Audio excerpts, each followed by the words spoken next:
mengajukan tuntutan. Waktunya mengajukan tuntutan. Begitu Bang Freddy. Izin Mister G, kalau nggak salah saya pernah Ya, dengar, itu kalau nggak salah pada saat press conference di kepolisian, bahwa kalau nggak salah ya, kalau salah, pernah dinyatakan bahwa Ririn tuh pernah jadi residivis gitu. Kalau nggak salah nih, di press conference di awal-awal. Coba saya boleh ini ada ini masukan ini Mister G boleh nggak ya? boleh, boleh, boleh, boleh, gak apa-apa, gak apa-apa. Dulu pasal penganiayaan yang mengakibatkan ini ya luka berat. Dia udah ada pengalaman yang R itu, yang pelaku. Jadi saya ulangi lagi Mister G ya, ini di press conference nih. Salah satu Yes, adalah mantan residivis. Dulu pasal penganiayaan yang mengakibatkan ini ya luka berat.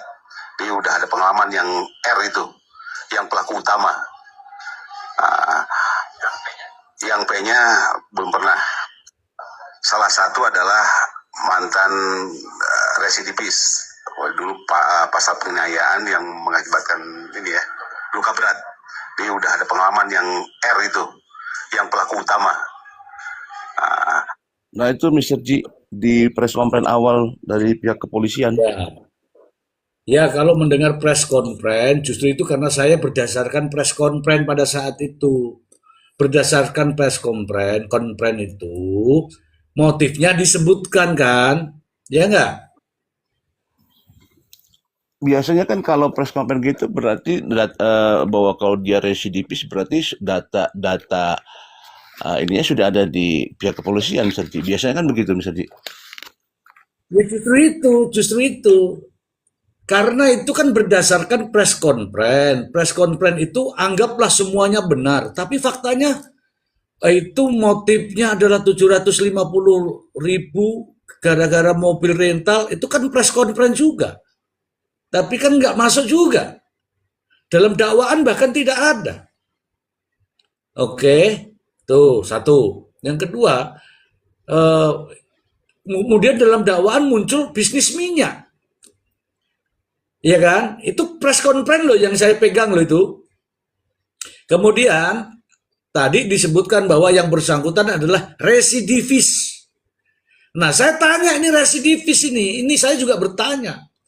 Ini kan rame beredar di mana-mana bahwa residivis. Benarkah Ririn itu residivis? Saya kan tanya begitu kan? Nah, si istrinya si Ririn, siapa sih namanya? Sela. Dia mengatakan tidak. Bagaimana caranya itu? Ya kan? Nah, teman-teman, makanya istrinya pasti ya bukan, makanya ini kalau mengatakan residivis itu artinya pernah dihukum. Kalau dihukum tuh di mana? Di pengadilan mana, di sidang, kemudian di tahanan mana dia ditahan. Begitu loh maksud saya. Bukan mau cari-cari di residivis atau bukan, tapi kalau residivis itu kan ditahan. Ditahan di mana sih? Berapa lama sih? Kan begitu ya nggak? Ada itu yang namanya, teman-teman tahu nggak yang namanya residivis itu? Residivis itu sudah pernah dihukum dengan perkara yang sama. Sudah pernah dihukum, ya. Kalau pernah dihukum itu namanya residivis. Nah sekarang kalau residivis itu dihukum di mana? Udah, coba salah satu saja di bawah ini ada 200 sekian orang nih. Coba tak sebutkan di mana. Kan bisa kita cari nih. Contohnya ini my brother yang bilang ngeyelnya. Nah, itu coba naik sini. Supaya kita bicara juga enak nih. Bahwa si Ririn ini pernah dihukum 3 bulan, 4 bulan, 5 bulan dalam kasus ini. Silakan teman-teman, ayo.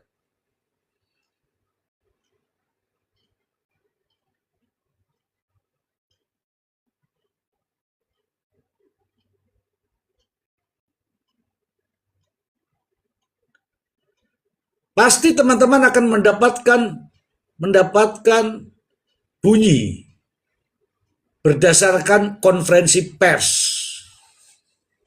Saya suruh naik nih siapa? Naiklah, naik. Minta naik sini saya. Kita ini nggak sedang ini, tapi supaya kita bicara itu berdasarkan fakta, data, dan realita. Ngono loh. Siapa nih yang mau naik? Ayo, yang mau naik. Ada kok tulisannya di sini. Yang mau naik malah sempak bolong. Duh, sempak kok bolong. Sempak bolong kok dipakai. Begitu, Bang Freddy. Coba tolong berdasarkan apa? Kan ada itu kalau putusan-putusan itu. Ayo kita supaya enak bicaranya ini. Besok kan kita ngomong nih, oh ternyata Ririn sudah divonis sekian ini. Ini buktinya. Kan enak, ya nggak teman-teman?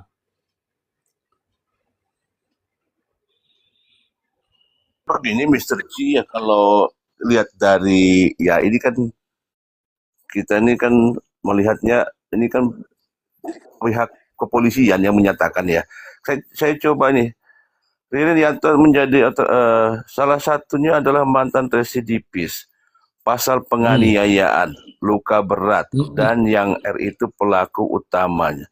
Yang P belum pernah, karena baru diajak sekali. Kata Kabid Humas Polda Jabar, Kombes Hendra Rohmawan, Rabu 10 September 2025. Dikutip dari ini.com. Ini kan di press conference. Jadi kayak gini, misalnya kalau mereka bisa pihak kepolisian bisa memberikan data bahwa dia ada residivis. Berarti kita menduga bahwa memang data itu didapatkan setelah adanya proses kejahatan gitu kan, Mr. G ya. Coba ya tadi kan kita harus bisa membuktikan Mr. G apa kasusnya apa, ininya apa. Kalau di sini sih penganiayaan. Kalau nggak salah saya pernah dengar juga waktu ada Bang Tony menyatakan apa tawuran apa ya, sempat sampaikan tuh ada tawuran apa gimana gitu. Aku baru mau ngomong tawuran kali. Ya itu. Nah itu masalahnya. Betul, itu masalahnya. Apakah tawuran pada saat SMA itu dihukum atau tidak? Kalau dihukum berarti dia pernah dihukum. Tapi kalau anak sekolah mungkin diperingati, itu bukan residivis. Tanyakan sama Kabid Humas Polda Jabar itu dasarnya apa dia. Kemudian tanyakan juga dasarnya apa terkait dengan itu motif yang 750.000. Itu kan dikonfes juga. 750 rupiah gara-gara mobil rental, mobilnya mogok, Ririn dendam sehingga menghabisi 5 nyawa. Kan benar kan begitu kan? Itu berdasarkan konferensi pers. Tetapi di dalam dakwaan itu kok nggak ada. Ngono loh. Makanya kalau ngomong nih saya juga hati-hati nih ngomong nih. Nanti aku ngomong ikut-ikutan Ririn itu residivis, ternyata nggak ada dasarnya, kan repot juga Mas. Ayo teman-teman, yang tahu biar enak kita bicara berdasarkan fakta, data, dan realita.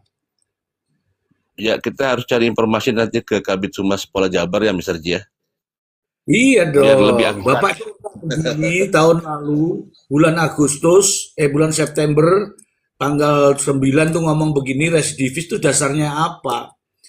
Kalau ada dasarnya nggak ada masalah sih, nggak ada masalah. Masalahnya kita ini mau ngomong susah karena ada dua nih.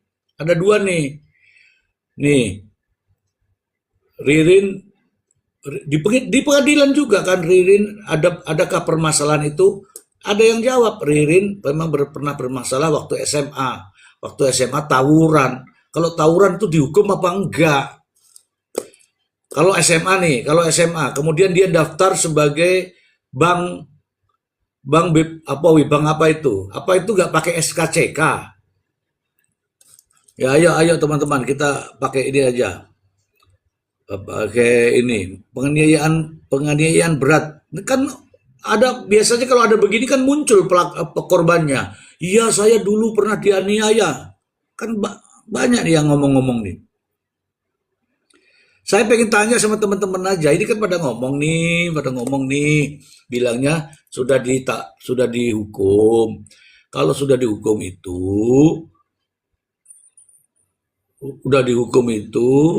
dihukum di mana, berapa lama? Ngono loh. Oke. Oke. Ada yang jawab nggak? Ada yang jawab nggak? Kalau nggak ada pindah lagi nih. Pasti berdasarkan konferensi pers. Oke, ini ada Memahir. Ya silakan Memahir.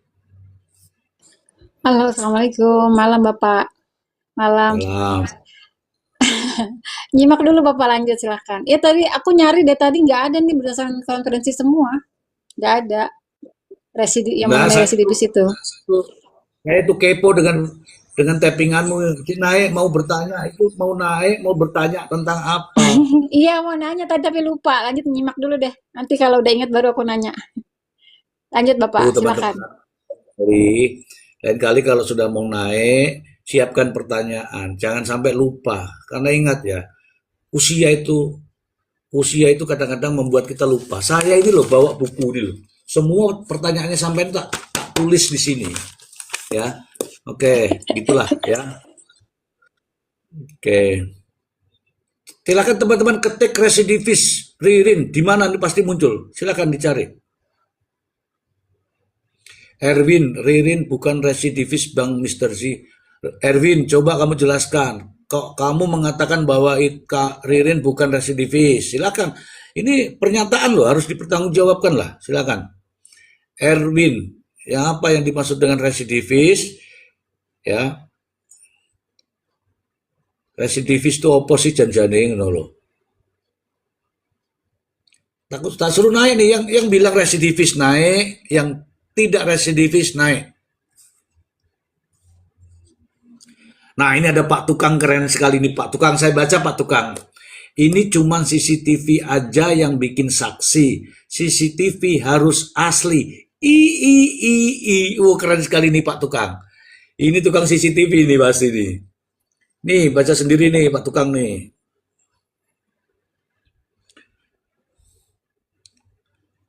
Teman-teman, ayo naik. Kalau naik, narasi ya. Jangan sampai sudah naik lupa kan, bingung kan. Coba ini yang tapping Dede, mana Dede?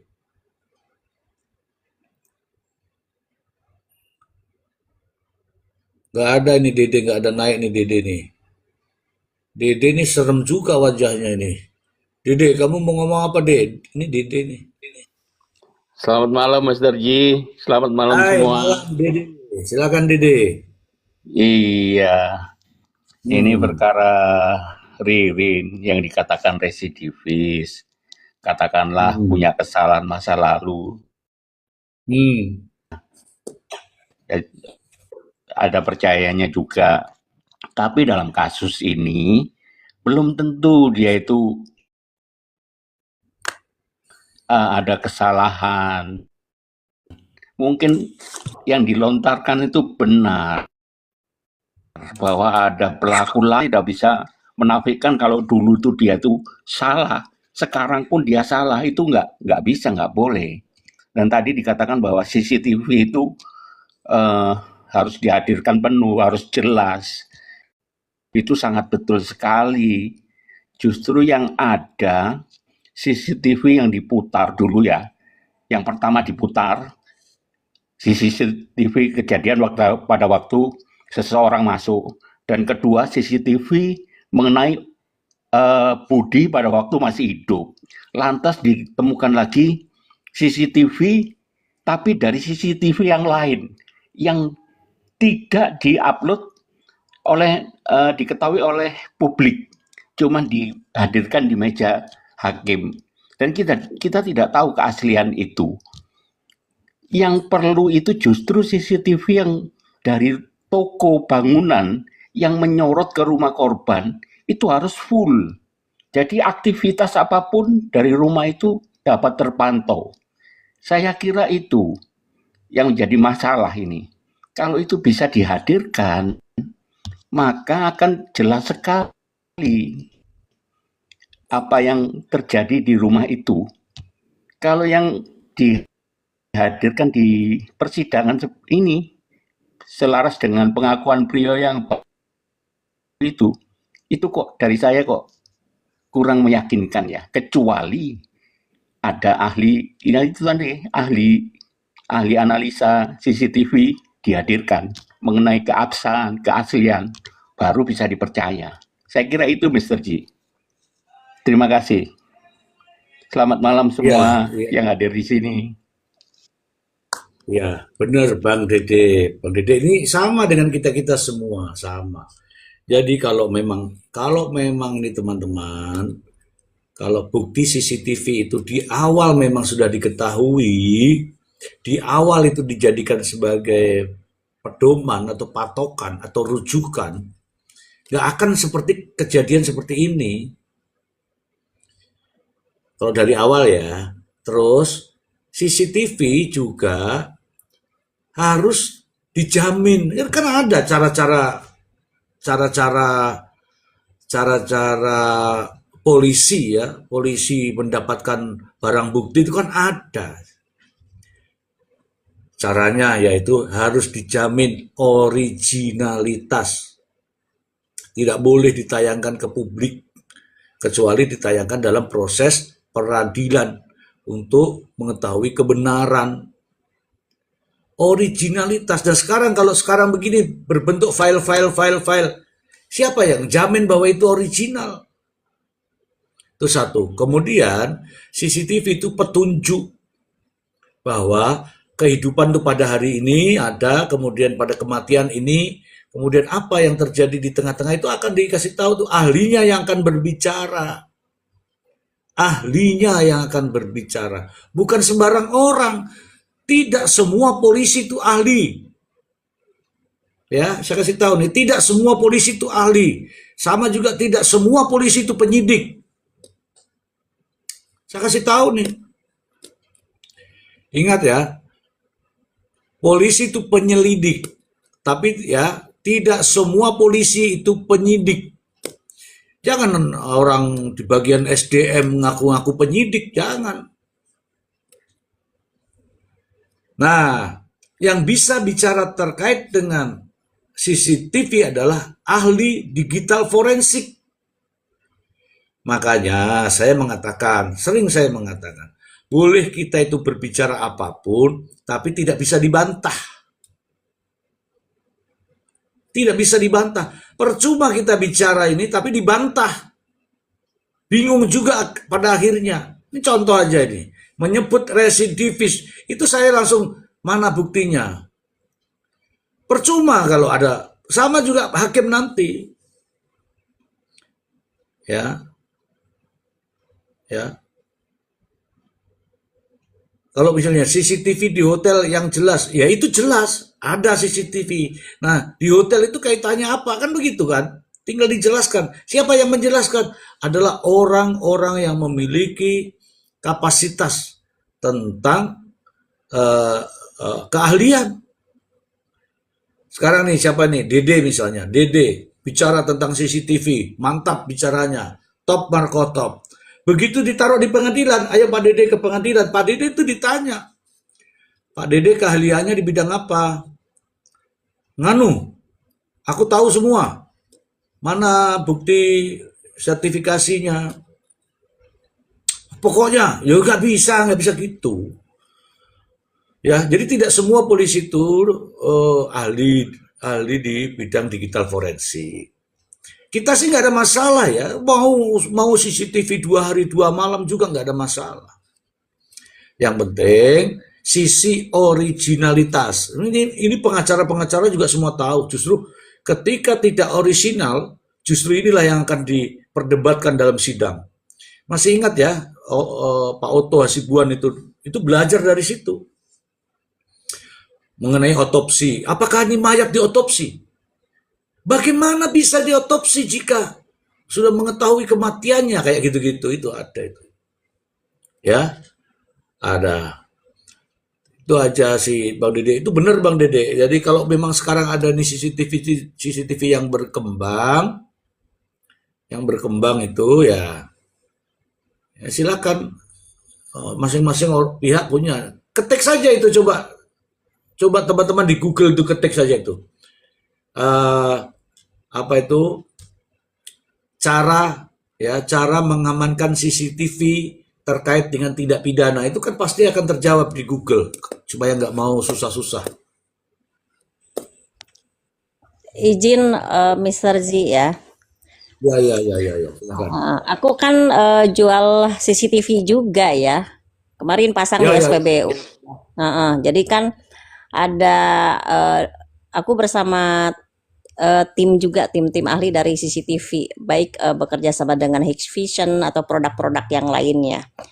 Dan kalau boleh. misalkan di dalam data itu kan tergantung bagaimana titik kameranya ya untuk menyimpan data itu. Kalau misalkan 1 tera untuk 4 kamera misalkan ya. Nah, itu bisa di 1 bulan. Nah, biasanya di 4 kamera itu sertakan harddisknya yang 500 giga. Ya, 500 giga itu untuk 2 minggu.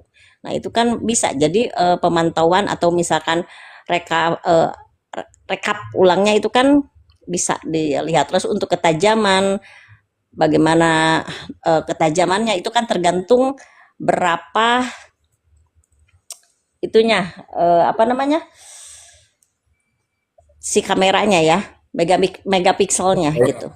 Nah, terus kamera apa yang digunakan, terus DVR, XPR ataupun NVR.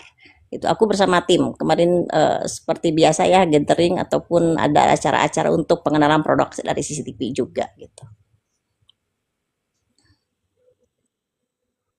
Terus apa yang menjadi problema di dalam CCTV ini?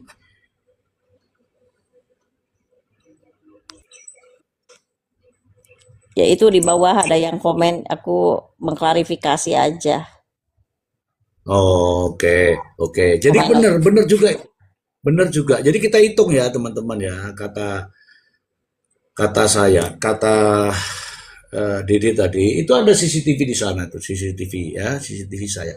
Itu menyorot ke saya itu 1 kali 24 jam terus menerus dan akan menyimpan dalam waktu 1 bulan ke depan. Ya, kalau ada cewek datang ke saya ini terekam di CCTV.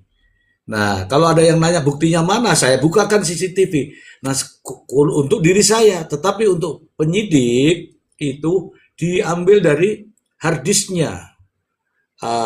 Ya mungkin dari sisi apa ya namanya itu di dalam memorinya itu. Nah, itu diambil, kemudian bagaimana diperlakukannya, dibungkuskah, kemudian di backup. Nah, cara backupnya juga itu ada berita acaranya. Jadi tidak mudah tiba-tiba gelondong masuk di laptop, kemudian sudah dalam bentuk file, siapa yang membuat? Padahal kalau berkaitan dengan CCTV itu ada ahli-ahlinya. Teman-teman bisa mencari sendiri di Google itu. Perlakuan terhadap barang bukti CCTV dalam kasus pidana. Dipindahkan ke flash disk dipindahkan ke laptop, itu juga ada berita acaranya. Nah, kalau tiba-tiba masuk gelondong ada di laptop saya, itu juga dipertanyakan bagaimana cara memperolehnya, bagaimana sisi originalitasnya, bagaimana penyajiannya, ya. Itu saja, ya. Kita tidak sedang menyalahkan siapa yang salah, siapa yang benar. Tetapi untuk membuktikan suatu perkara yang seperti ini harus betul-betul valid dan tak terbantahkan.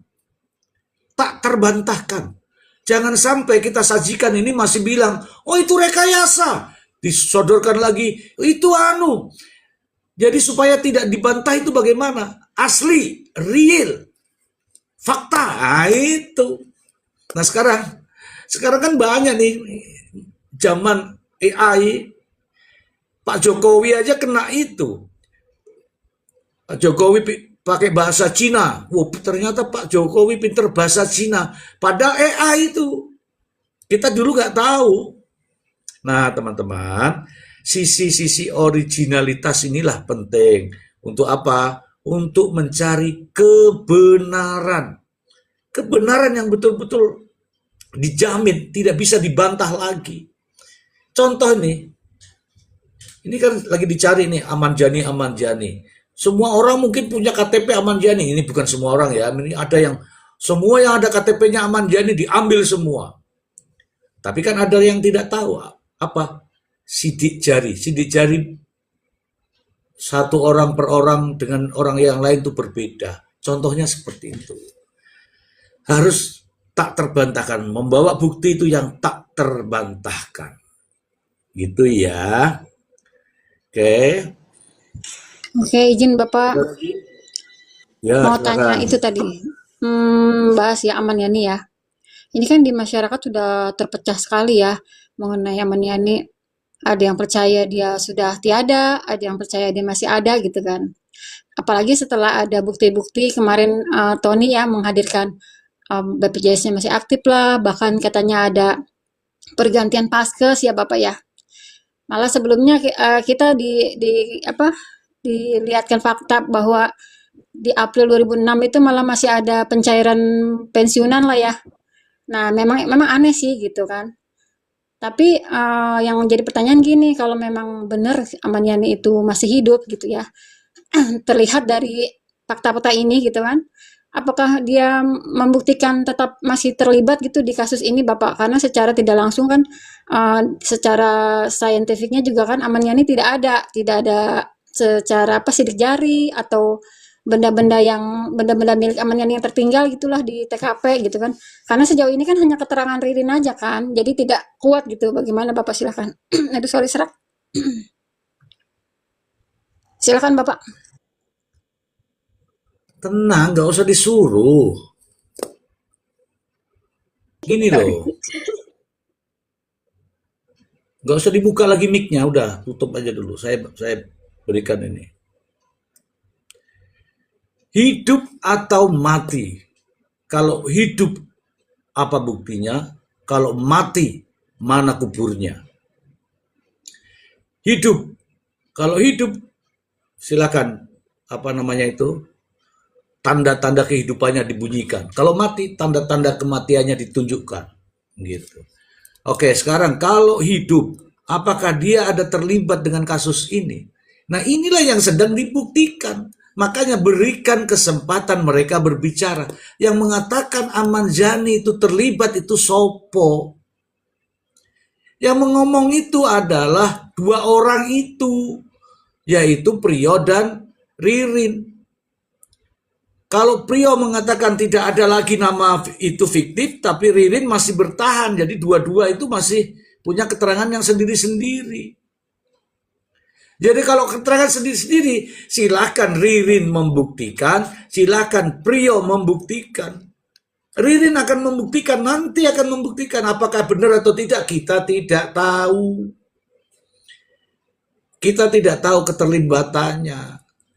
Jadi Priyo itu ngomong, Ririn itu ngomong, yang menyebut nama Ahmad Yani kan mereka berdua. Tanpa mereka berdua, Ahmad Yani itu kagak dibicarakan. Sekarang, dia terlibat atau tidak? Yang ngomong begitu siapa? Priyo. Yang ngomong begitu siapa? Ririn. Silakan Ririn buktikan. Kan selama ini kan kita-kita aja nih yang sibuk ke sana kemari, sibuk ke sana kemari. Ririn mati, siapa? Ahmad Yani mati, Ahmad Yani hidup, Ahmad Yani hidup. Silakan dibuktikan saya di pengadilan. Gitu kan? Nggak ada urusannya dengan kita. Nah sekarang dakwaannya jaksa itu apa? Ada nggak dakwaannya jaksa itu menyebut Ahmad Yani? Kalau nggak ada dakwaan jaksa, silakan dibuktikan. Jadi kita ini jangan bias ya. Orang-orang yang punya otak, yang punya pikiran tuh nggak usah bias. Dakwaannya jaksa apa? Ya kan? Dakwaan jaksa adalah Ririn dan Priyo. Ririn dan Priyo melakukan secara bersama-sama, itu dakwaan jaksa.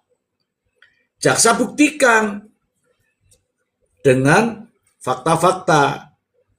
Terdakwanya silakan bantah dengan alibinya. Ngono loh. Udah nggak perlu lagi ditanggapi ya. Udah pandai semua itu. Ya, ini sudah ada semua di proses persidangan.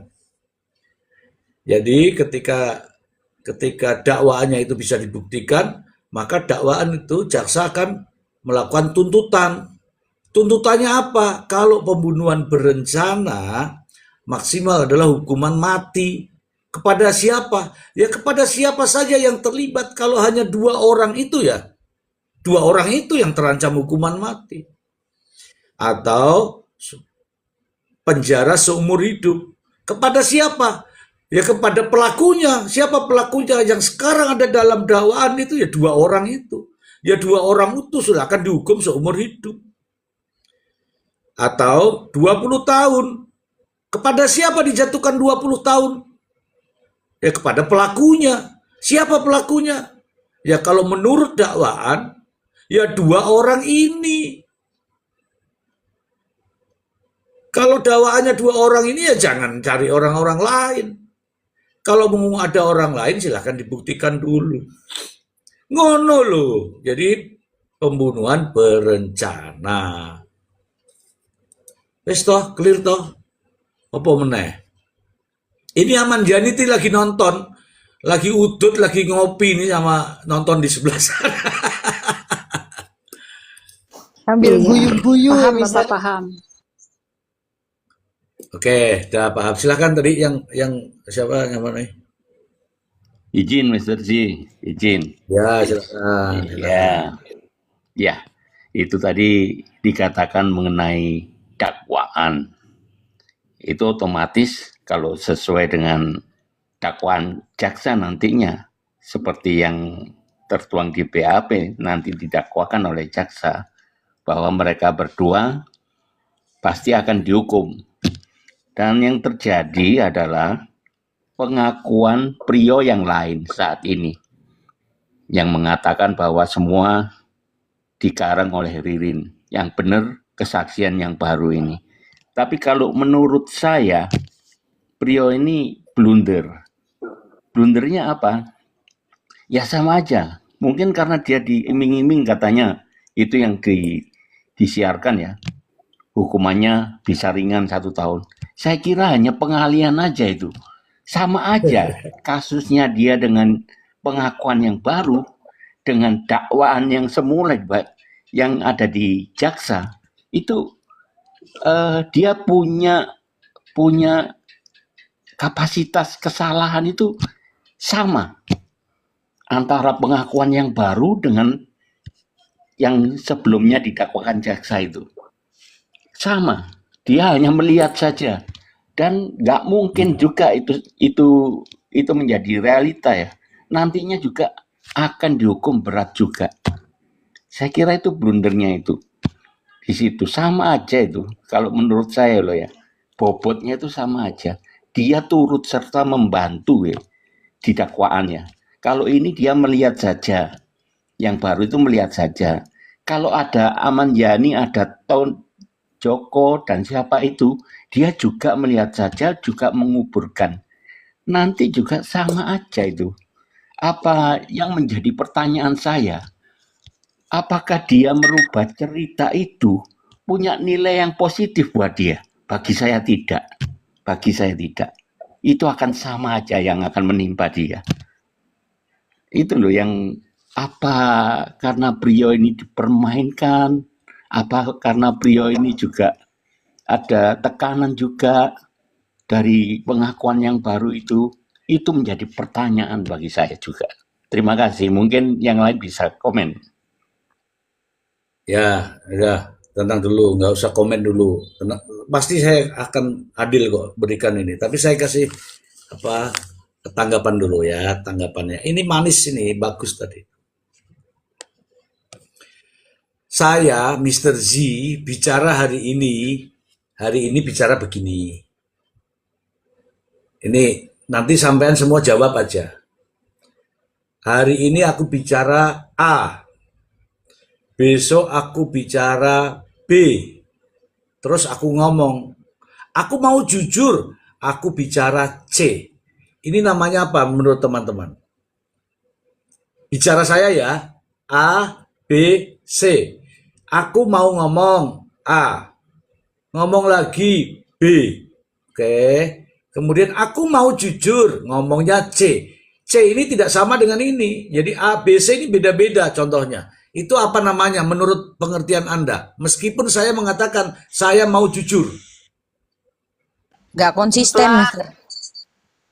Pelin-pelan. Itu justru hakim akan menilai itu. Loh, yang pertama begini, yang kedua begini, yang ketiga saya mau jujur.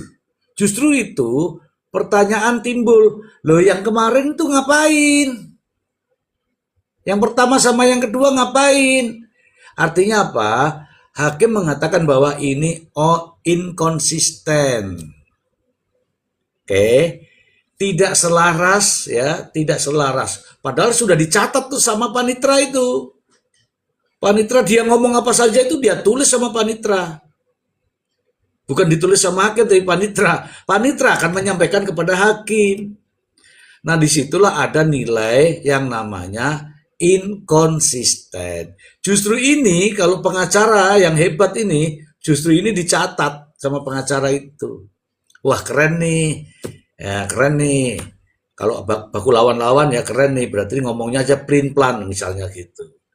Jangan bilang itu jujur, karena kalau jujur tuh A. Tapi kalau A, B, C ini beda-beda, bingung yang nulis. Oke ya. Oke. Karena inkonsisten, maka apakah itu layak dipercaya oleh hakim? Mungkin hakim percaya yang mana yang relevan, tetapi dari kalimatnya itu dikatakan bahwa ini tidak konsisten. Nggak ada masalah, mau itu urusan hakim. Oke teman-teman. Kemudian saya menghormati nih yang di bawah nulis Deluxe bertanya, Mr. Z, PH menangani 2 kasus hukum, boleh tidak? Boleh. Yang jadi repot itu kalau PH ya kuasa korban, ya kuasa pelaku, itu yang repot. Tapi kalau menangani kasus hukum, hari ini di sini, besok di sana, besoknya di sana, jangankan cuma 2, 10 pun boleh. Tetapi kalau yang nangani pelakunya, maksudnya membela pelakunya juga membela korbannya, ini bingung. Contoh, ada pelaku pemerkosaan dibela, kemudian korban pemerkosaan dibela juga sama dia. Terus piye carane? Ya nggak bisa gitu. Etikanya nggak boleh. Kalau sudah membela korban, ya posisikan diri Anda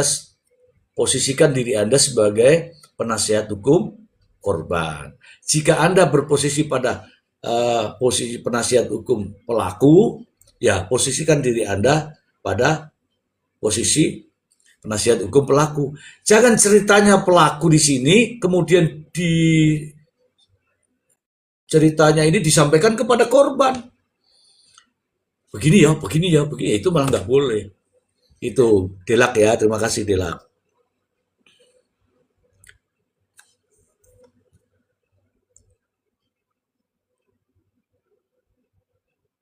Izin, Mr. Ji. Ya Bu, silakan Bu. Nih, tadi kalau Mr. Ji bilang kalau jangan ada pengacara korban, tapi pengacara pelaku juga.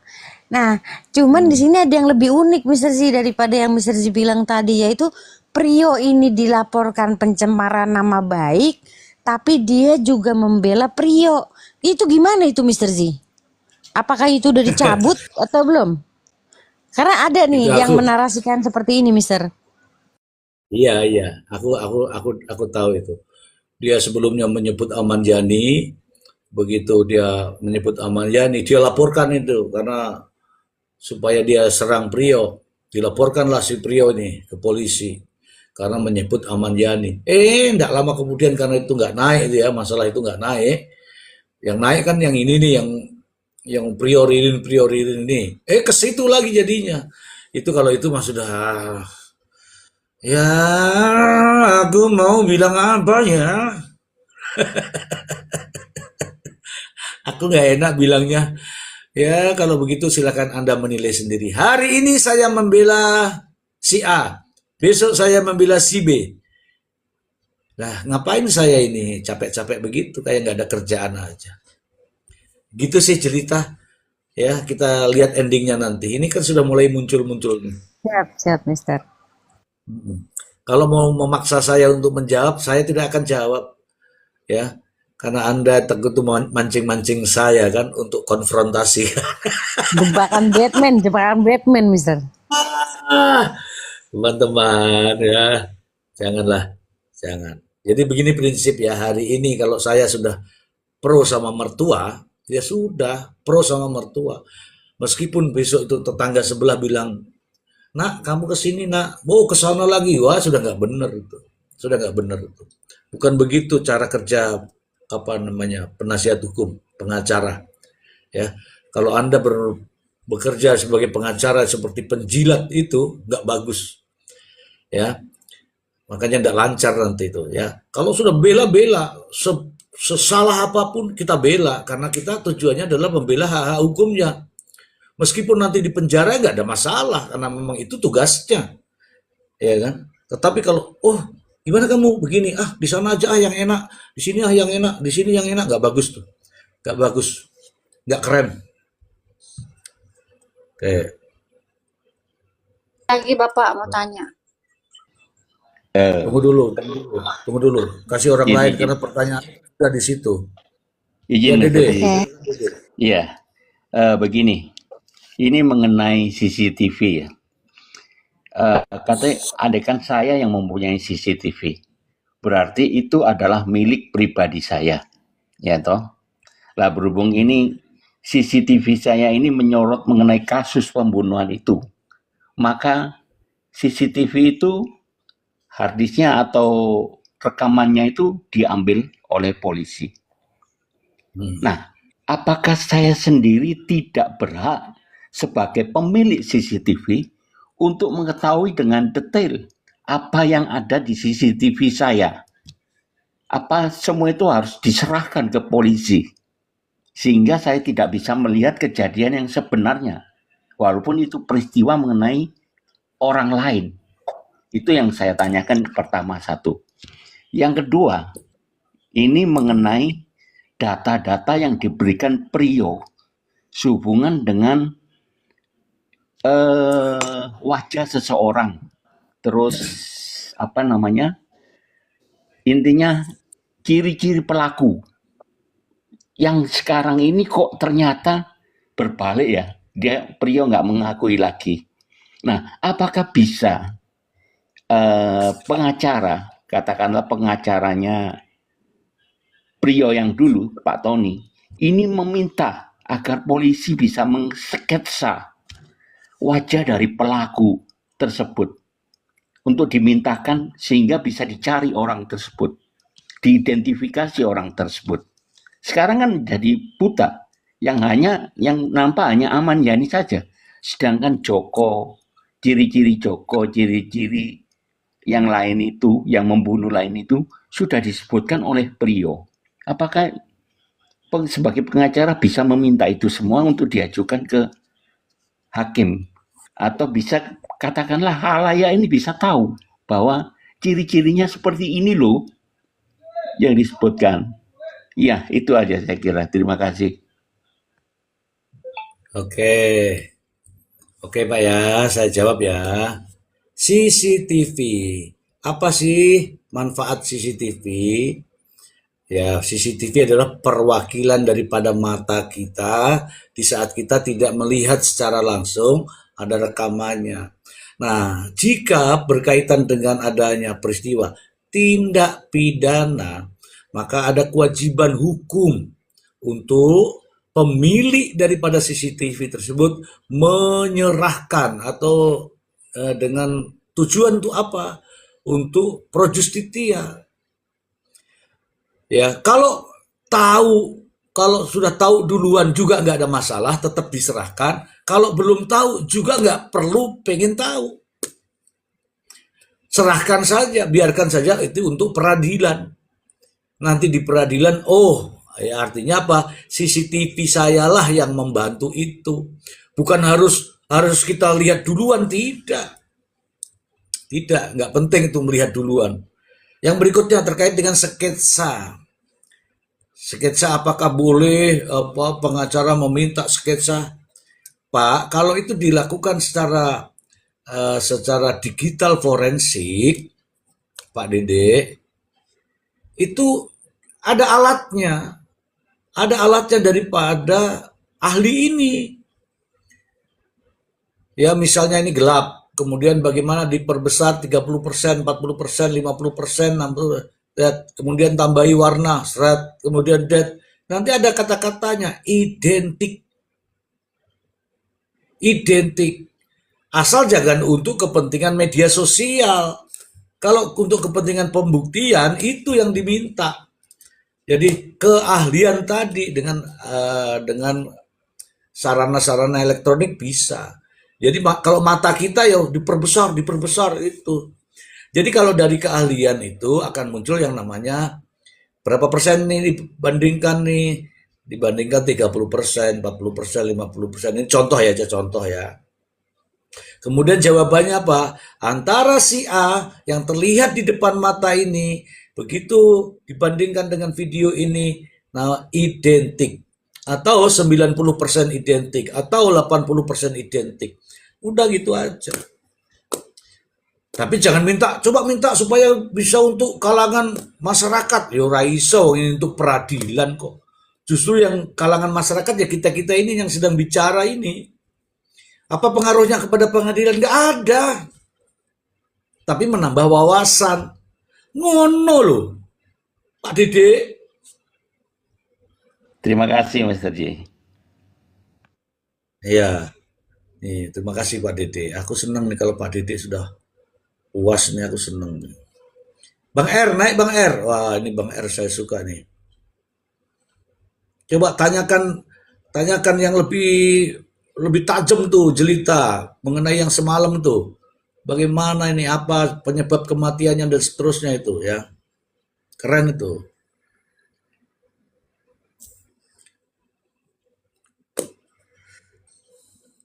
Jelita ini kalau nggak diajak ngomong tiba-tiba tidur, habis tidur dipanggil-panggil. Hadir, Mister. Siap, Mister. Dari kamar mandi tadi, Mister. Maaf. Gimana, Mister? Bukan, saya ingatkan ya, ini sudah kalau nggak salah sudah 11 kali. Ketika Anda ada di situ, kemudian saya memanggil tuh Anda itu ternyata tidur. Itu masalahnya di situ. Mohon Ya, maaf, Mister.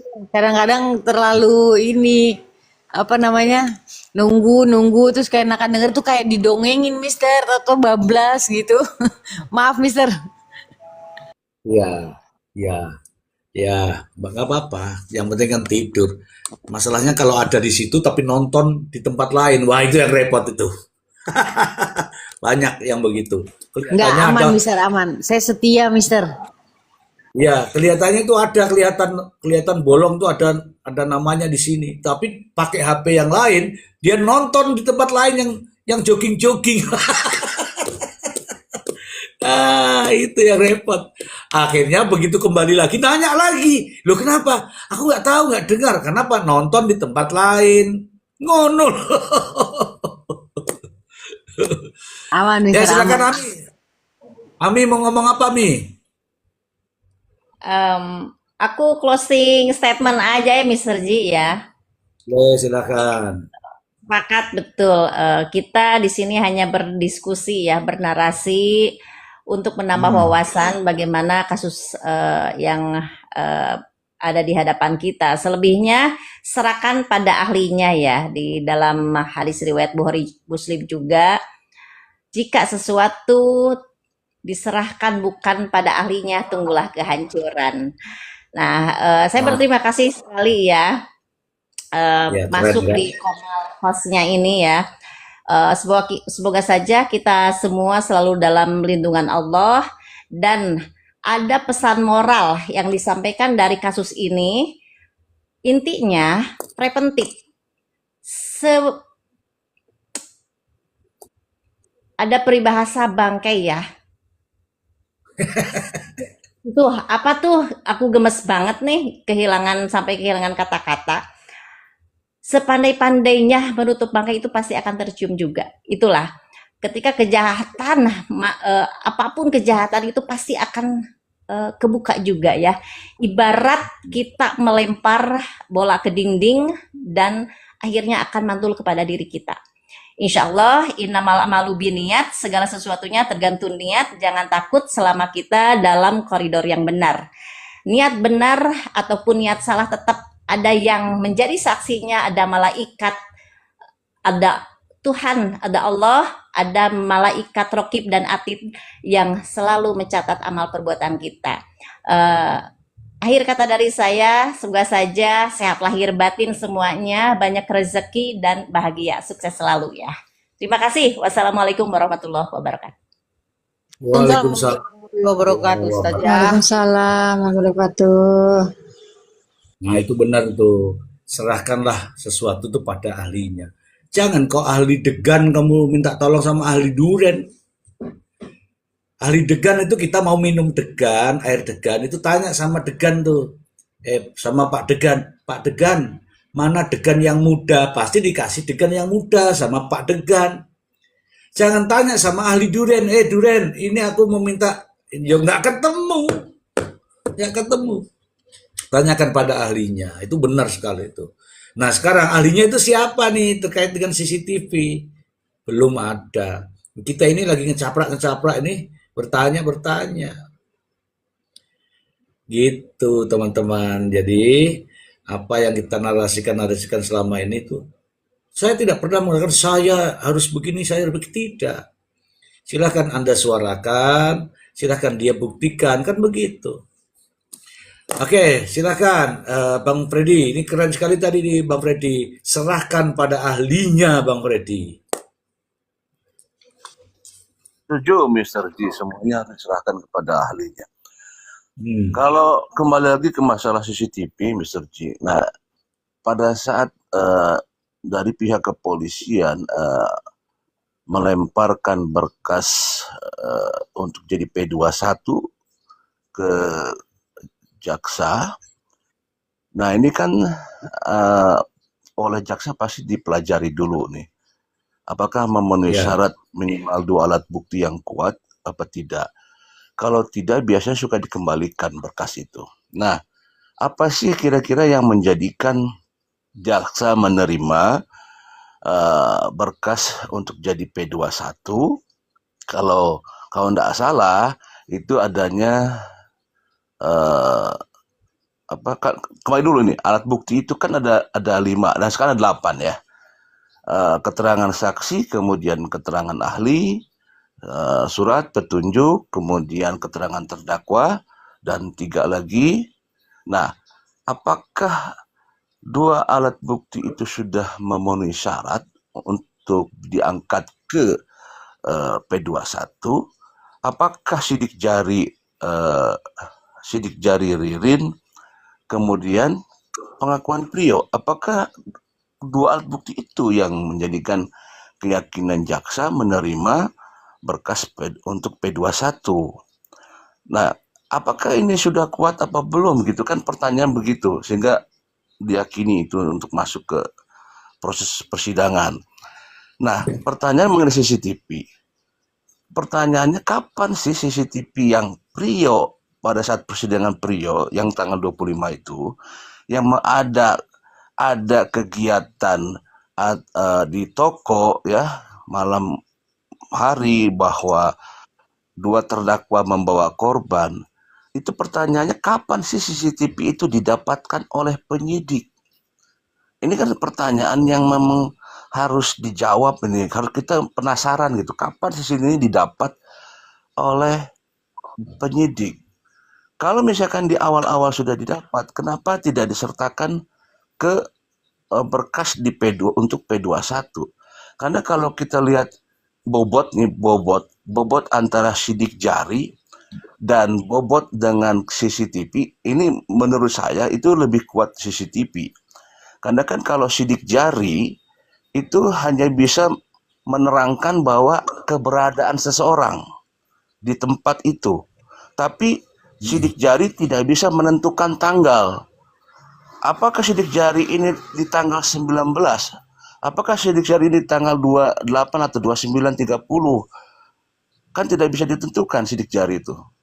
Tetapi CCTV itu bisa ditentukan. Kapan kejadiannya CCTV itu? menyorot itu tanggal berapa CCTV itu. Nah, justru pertanyaan pertama adalah kapan CCTV yang diperlihatkan itu yang kemarin-kemarin itu didapat oleh penyidik, nah, dan apakah disertakan tidak di berkas perkara yang diajukan ke kejaksaan gitu. Kan ini penting Mr. J kalau menurut saya. Kan jadi kalau misalkan tidak, kenapa tidak disertakan gitu loh. Kalau misalkan dapat di awal-awal kan itu kan lebih penting, bisa lebih akurat gitu. Kalau Mr. J bilang di awal-awal tadi selesai ini urusan kan gitu kan ya, kalau sudah di awal-awal diberikan tidak akan panjang nih gitu proses ini kan Ya, gitu. Demikian ya, Mr. J. ya, benar, benar, benar Bang Freddy. Setahu saya yang begini-begini nih CCTV, ya setahu saya, karena kita juga pernah di sana lah. Seyogianya CCTV ini diambil sebagai barang bukti itu di awal, namanya proses penyelidikan itu. Ketika kita mengetahui adanya penemuan mayat, mulai CCTV dugaan adanya tindak pidana, ya CCTV itu diambil semua. Seharusnya itu CCTV itu diambil sejak awal. Kalau sejak awal diambil, tidak begini nih modelnya. Nah, pertanyaannya, apakah berdasarkan dari CCTV itu berita acara? Nampaknya sih tidak. Nampaknya sih tidak. Kemarin saya sudah mengatakan bahwa kalaulah ini berdasarkan atas CCTV, pertanyaannya itu mengarahnya ke situ. Kepada saudara Prio, saudara berada di tempat tersebut mulai jam berapa? Jam sekian misalnya. Disebutkan tuh, jam 20, contoh ya, ini contoh maaf ya. Jam 20 Pak, kita cari di CCTV, padukan dengan CCTV, ini jam berapa? 20. Kita mencarilah antara jam 20 sampai 21, cari. Nah, kami temukan nih.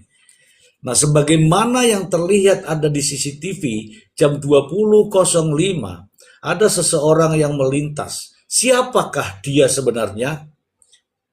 Perlihatkan nama dia. Oh, itu saya, Pak. Nah, pertanyaan itu langsung dijawab di sini. Sesuai hasil penglihatan CCTV, itu adalah saya. Oke. Nah, terus tanya lagi. Jadi, intinya adalah CCTV ini bukti yang tak terbantahkan. Jadi pertanyaan tuh mengarah dari sini. Sumbernya itu CCTV, tapi ini kan tidak. Kalau saya membaca daripada dakwaan dari jaksa, nampaknya ini hanya pengakuan-pengakuan. Nah, pengakuan-pengakuan ini repot, kenapa? Tidak didukung dengan alat bukti. Kalau ini tadi sudah berdasarkan CCTV. Kalau yang ini siapa?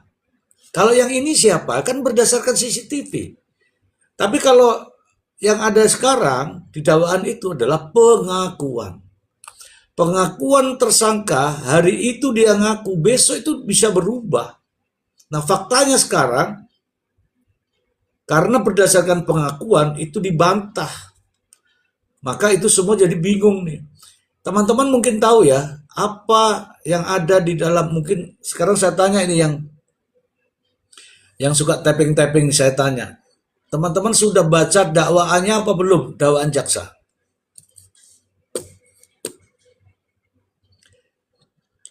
Saya tanya sama teman-teman, sudah baca dakwaan jaksa apa belum? Susah kalau kita nggak pernah baca dakwaan jaksa. Ini di belakang saya ini dakwaan jaksa nih. Ini yang tulisannya rapat-rapat, ini cerita.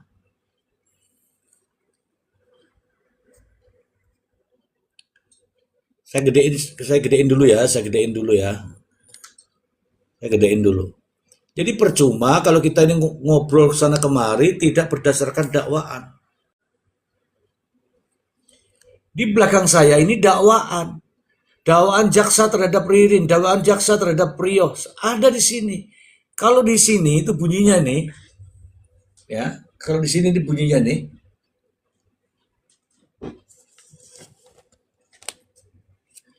Ririn dan Priyo, Ririn dan Priyo, Ririn dan Priyo berganti-gantian memukul.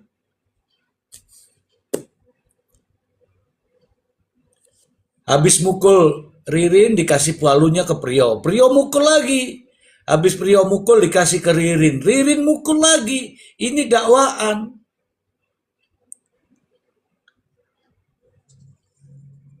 Terus dakwaannya berdasarkan apa? Ya berdasarkan kronologis resume yang dari polisi.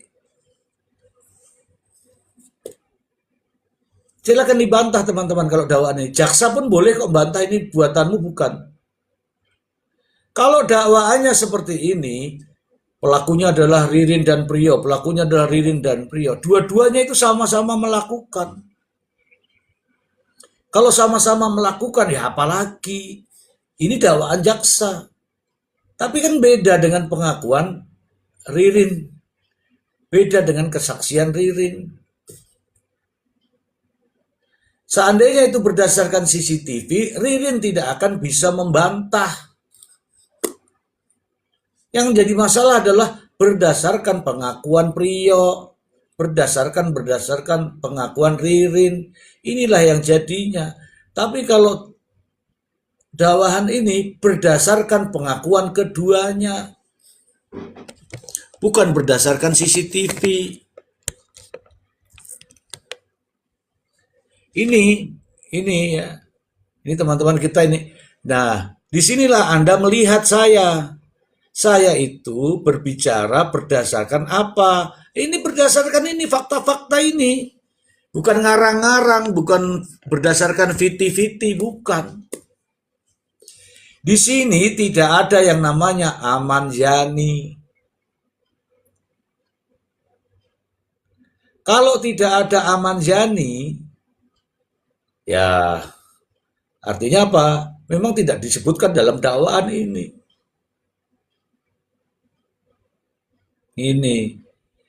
Nah, kalau dakwaan ini sekarang ini jaksa bisa buktikan, ya sudah pure, berdualah pelakunya. Kalau dakwaan ini loh ya, pelakunya ya dua orang ini berdasarkan dakwaan. Ini keji, ngono lo keji, ya. Nah, sekarang karena dakwaannya ini sudah dibacakan, maka dakwaan inilah yang harus dibuktikan di pengadilan. Jaksa membuktikan dakwaannya, Priyo menjelaskan alibinya dia sendiri, apakah sesuai dengan dakwaan atau tidak, tapi dia untuk membela dirinya itu dia boleh cerita. Ririn pun demikian, silahkan bercerita.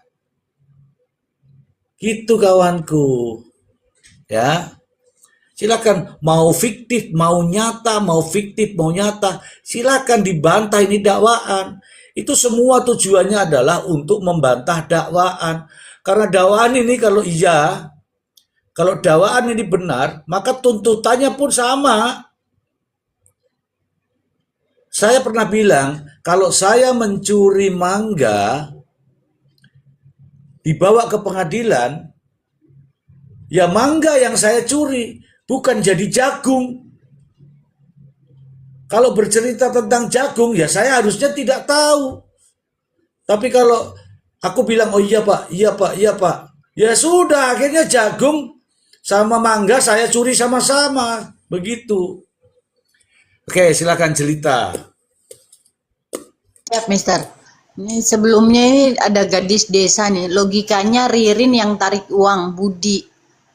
Pegang HP Budi bukan Priyo.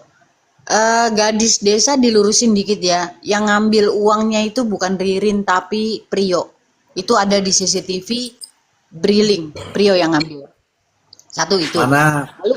Mana gadis desa, gadis desa, narasi sini yo. Ya, dan satu lagi nih Mister. Kalau nggak salah di awal-awal dikatakan apa ini ada di dakwaan harusnya kali ya. Itu yang di CCTV itu tadinya Ririn bukan Mister? Itu dulu. Nggak ada itu. Dulu kalau nggak salah yang dibilangnya Ririn yang di CCTV itu, Mister. CCTV bangunan. Tapi ketika Prio mengaku, akhirnya itu jadi Prio. Ya. Kalau nggak salah itu ya, satu. Lalu yang kedua gini, Mister.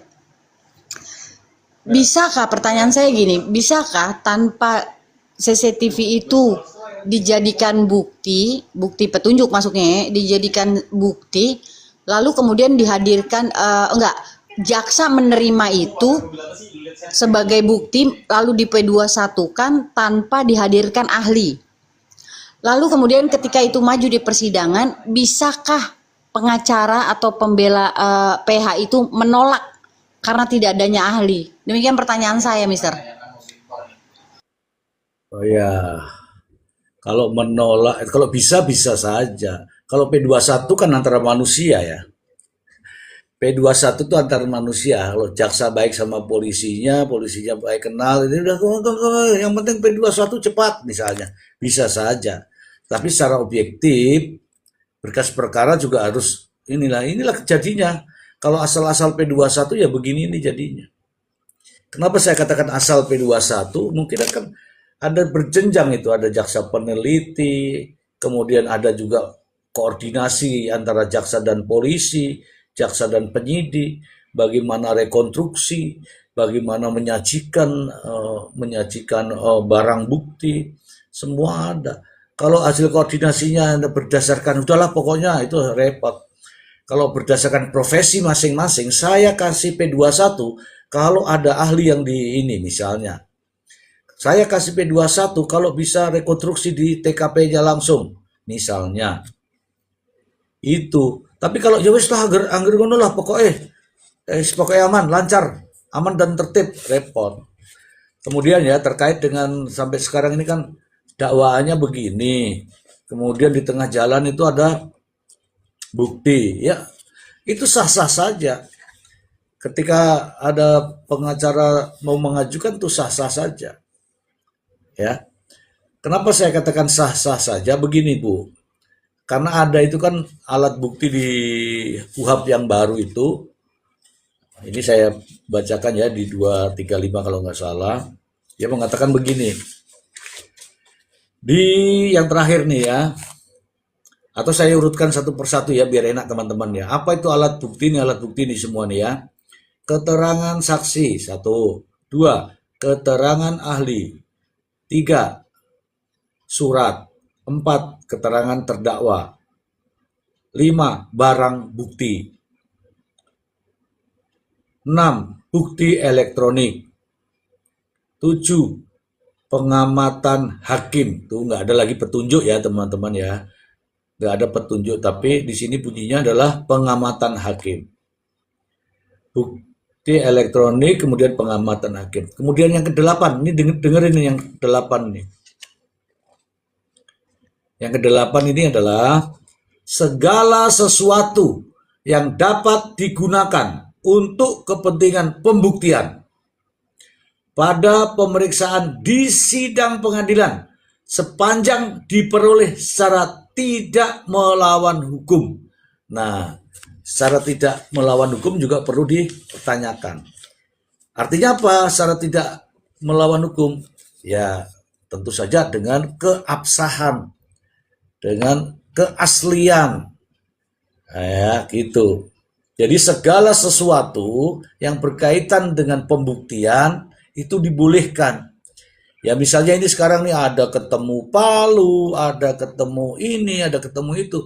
Sepanjang caranya tidak melawan hukum, ya itu diperbolehkan. Begitu. Oke, kita sapa dulu ini ada 2 narasumber nih. Selamat malam Prof. Emran. Malam Mr. Si, malam. Malam Mbak Jelita. Malam Mbak Freddy.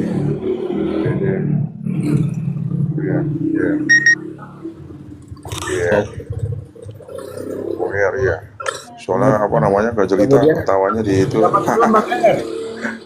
Siap.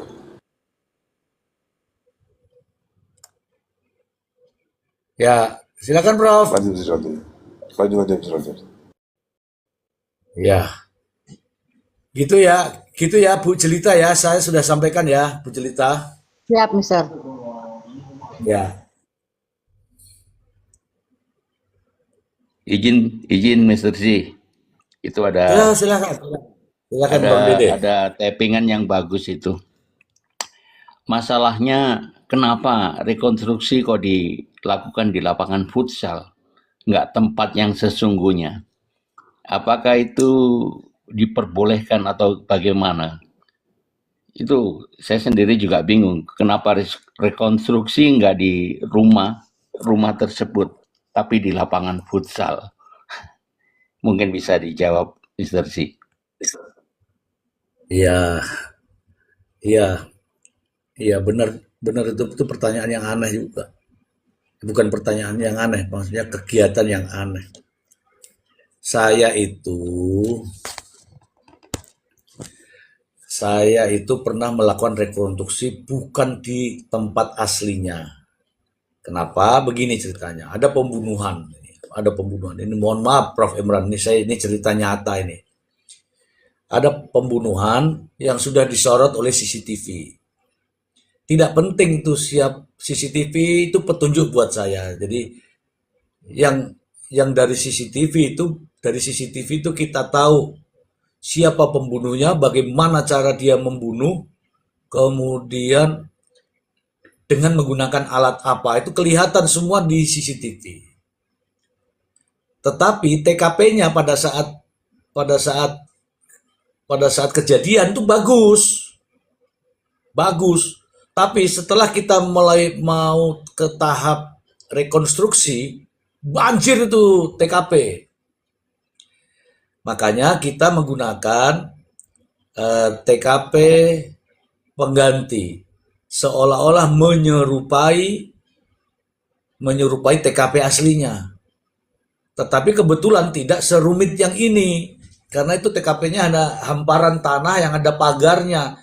Jadi di kantor tuh saya buat hamparan halaman kantor, kemudian saya buat ada pagarnya di situ. Jadi menyerupai persis. Jadi jaksanya hadir. Ini kami lakukan ini berdasarkan TKP aslinya. Tapi karena di sana banjir, kecuali kalau Pak jaksanya mau banjir-banjir, ayo kita ke sana. Ya sudah di sini aja. Akhirnya meyakini bahwa ini. Nah itu tadi, kenapa rekonstruksi tidak dilakukan di TKP? Sebenarnya ada untungnya itu. Rekonstruksi di TKP itu bisa kita lihat ketika orang-orang yang adegan ini kelihatan kok itu. Ketika diketikan itu adegan pertama, adegan kedua, adegan ketiga. Nah, ketika dia praktek kok ragu-ragu, dia bingung, tidak sesuai dengan fakta, justru itu menimbulkan pertanyaan. Contoh, adegan ke-39 tidak dapat dilaksanakan karena tersangka ini bingung yang mana yang mau dilakukan. Disitulah sebenarnya kita bisa plus minusnya berada di TKP saat rekonstruksi. Tapi ada tantangannya juga rekonstruksi di TKP. Mengingat apa?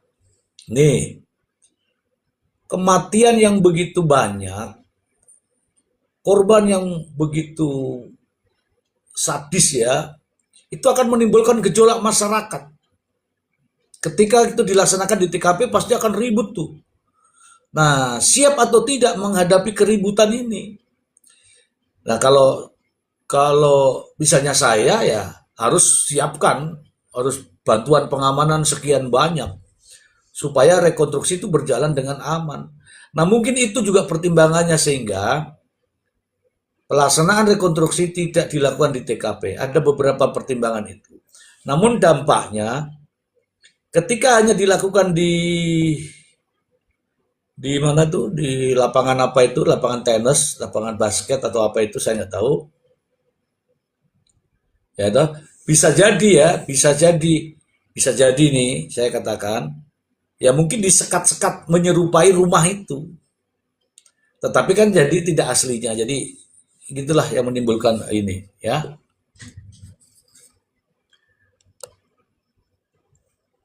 Gitu Bang, ini Bang siapa namanya? Bang Dede. Ya, terima kasih. Terima kasih, Mr. Z. Oke, ini saya langsung ke Prof. Imran ini. Bagaimana ini Prof? Dengan situasi dan kondisi saat ini mengenai munculnya TKP kedua, kemudian munculnya CCTV yang tidak menggunakan ahlinya, kemudian adanya rekonstruksi yang tidak dilakukan di tempatnya. Begitu banyak pertanyaan, dan bahkan kemarin seorang ahli yang namanya Jongki mengatakan bahwa ini unprocedural. Silakan Prof.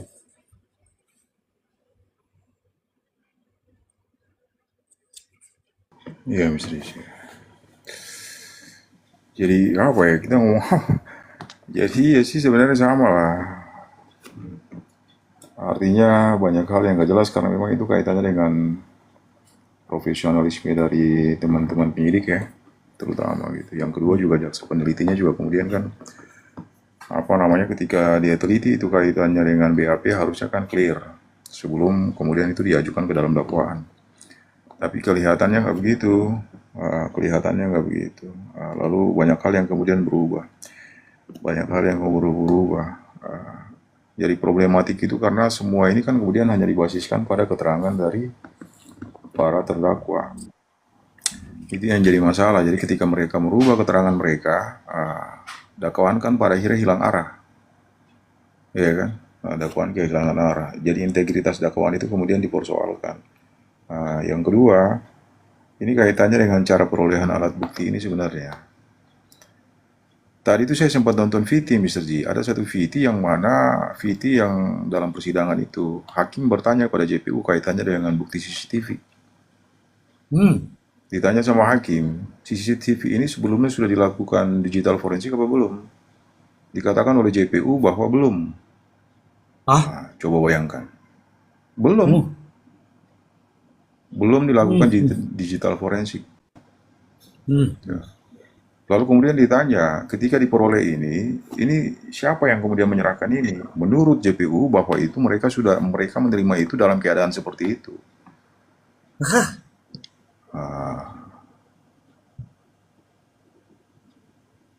Itu yang tadi menjadi pertanyaan dari Kak Jelita itu kan sebenarnya kan.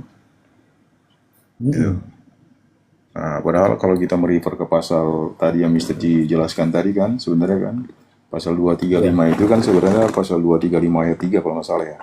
Kalau nggak 2 ya pasal 253 ayat 3 kalau nggak salah. Itu kan sebenarnya CCTV itu harus dapat dibuktikan. Kaitannya dengan apa? Kaitannya dengan validitas dan cara memperoleh dari alat bukti itu sendiri. Berarti kalau bukti elektronik ini karena kita basisnya bukti CCTV merupakan bukti elektronik, maka dia merujuk pada pasal 6 Undang-Undang Nomor 19 tahun 2016 kaitannya dengan ITE. Cara memperoleh alat bukti elektronik itu di sana kan sudah diatur tata caranya. Jadi memang itu, jadi ada dua syarat. Pertama itu adalah syarat originalitas atau otentitas dari alat bukti itu. Yang kedua adalah cara memperoleh dari alat bukti. Kalau cara memperolehnya mungkin katakanlah ada sita lah ya. Sita. Yang kedua, tapi ketika alat bukti itu sebelum dihadirkan ke persidangan ataukah kemudian sebelum dituangkan ke dalam BAP, itu kan harus dilakukan analisa dulu oleh ahli. Cuman ini nggak seperti itu. Konsekuensinya seperti itu, maka alat bukti yang demikian tertolak. Dia nggak bisa digunakan sebagai alat bukti kan? Karena apa? Karena syarat pada pasal 6 Undang-Undang ITE itu nggak terpenuhi secara kumulatif. Pasal 6 itu dia bersifat imperatif, wajib untuk dapat diajukan sebagai alat bukti elektronik, maka wajib tunduk pada pasal 6.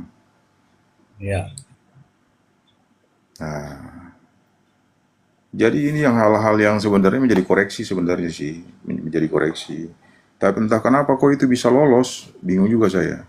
Makanya di awal kan kita sempat sampaikan juga dakwaan itu dia harus cermat, jelas, dan kemudian lengkap. Cermat, jelas, dan lengkap ini kan kan kalau kita baca, kalau misalkan kita lihat dakwaan itu kan dengan sendirinya kan, pertama dia tidak cermat, yang kedua tidak jelas, yang ketiga kaitannya dengan kelengkapan. Kelengkapan itu berkaitan dengan alat bukti, Ya, ya kan? Sementara ya, kalau misalkan dia berkaitan dengan kejelasan, berarti perbuatan materialnya. Perbuatan materialnya, katakanlah ada dua orang yang melakukan pembunuhan. Berarti siapa melakukan apa, siapa melakukan apa. Berarti iya, ada dua perbuatan. Masing-masing orang itu punya peran tersendiri. Karena itu konsekuensi dari dakwaan itu kan akan dibuktikan oleh JPU kan.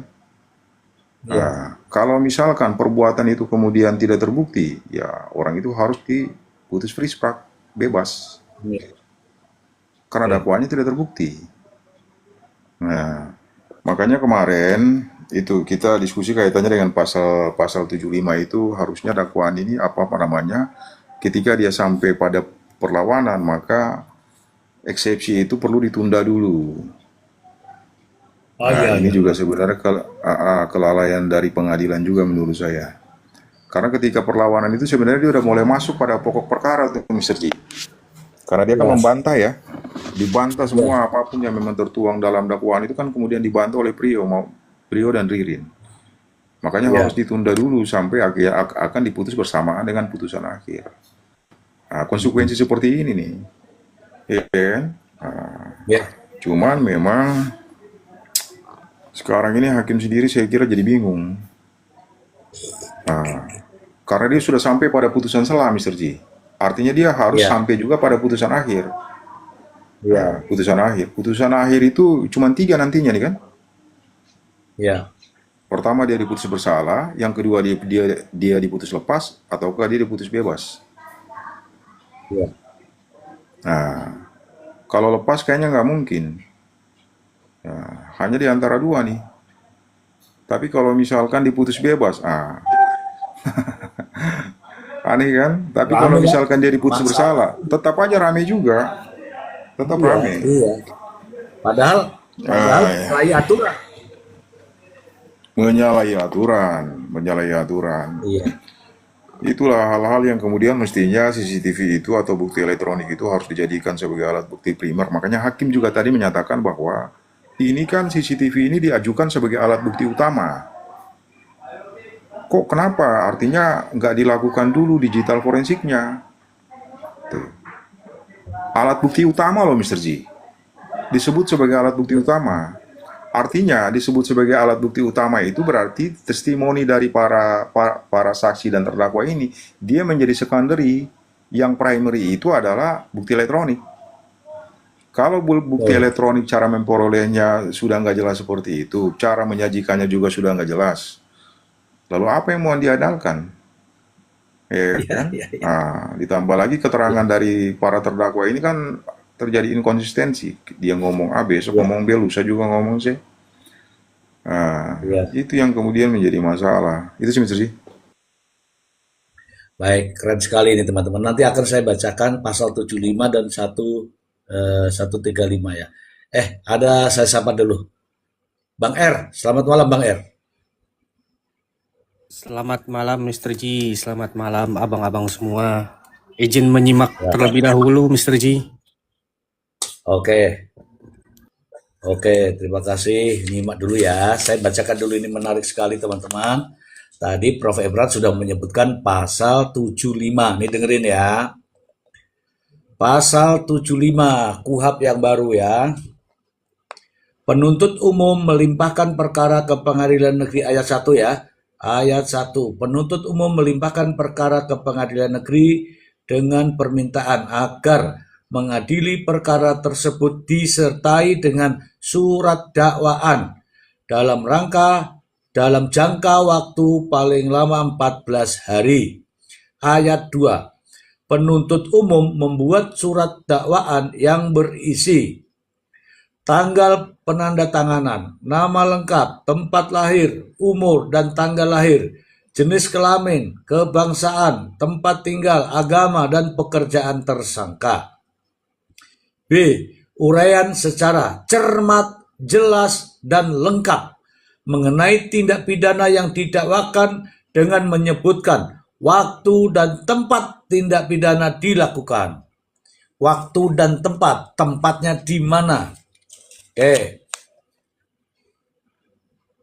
C. Pasal undang-undang yang dilanggar. D. Tanda tangan penuntut umum. Ayat 3. Surat dakwaan yang tidak memenuhi ketentuan sebagaimana dimaksud pada ayat 2 huruf B batal demi hukum. Ayat 4. Dalam hal surat dakwaan batal demi hukum sebagaimana dimaksud pada ayat 3, hakim memberikan kesempatan 1 kali kepada penuntut umum untuk memperbaiki dan mengajukan kembali surat dakwaan kepada pengadilan negeri. Ayat 5.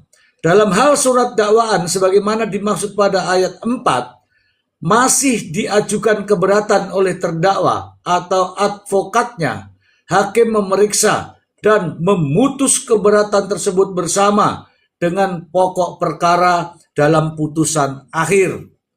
Ini yang dimaksud dengan putusan sela tadi ya. Ayat 6. Salinan surat pelimpahan perkara beserta surat dakwaan disampaikan kepada penyidik, tersangka dan advokat pada saat yang bersamaan dengan penyampaian surat pelimpahan perkara tersebut ke pengadilan negeri. Oke, itu pasal 75. Sekarang kita pasal 135. Nanti biar sekaligus dibahas ya sama Prof. Imran ya.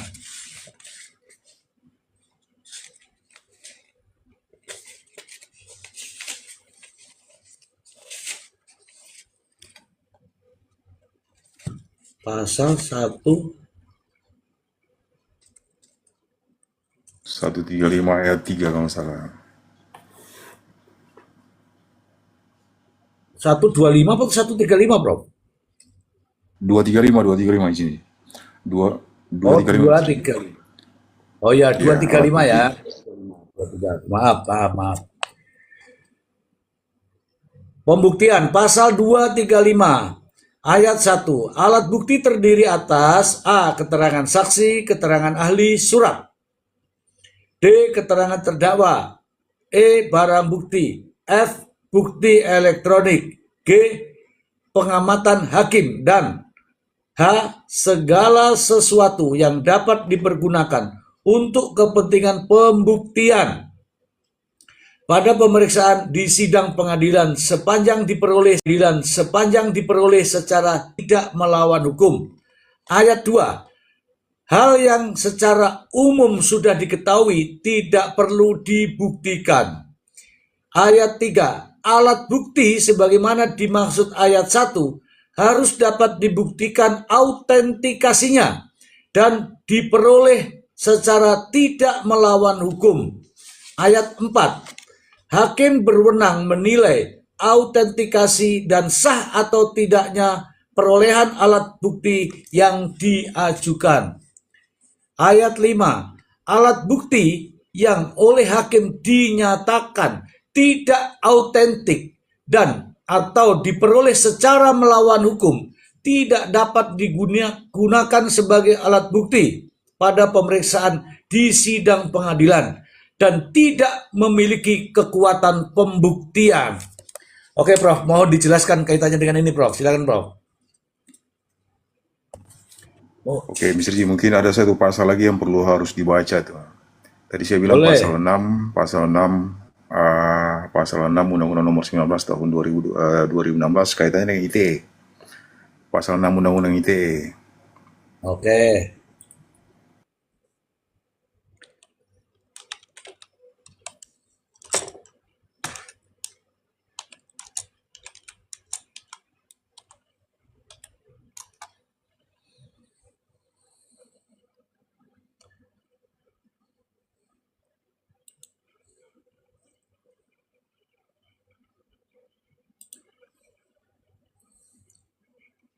Pasal 6 Undang-Undang ITE.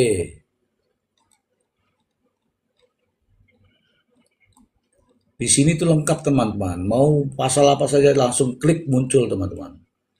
Jangan salah teman-teman ya. Ini adalah Komal teradem di dunia ya. Jadi teman-teman tidak salah itu kalau Komal sini itu ya. Pasal 6. Dalam hal terdapat ketentuan lain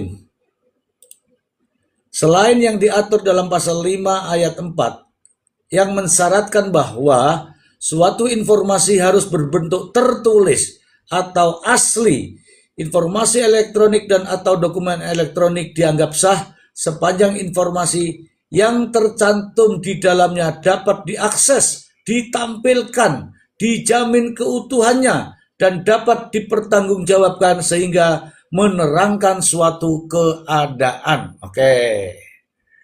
Silakan. Kok pasal malam? Itu pasar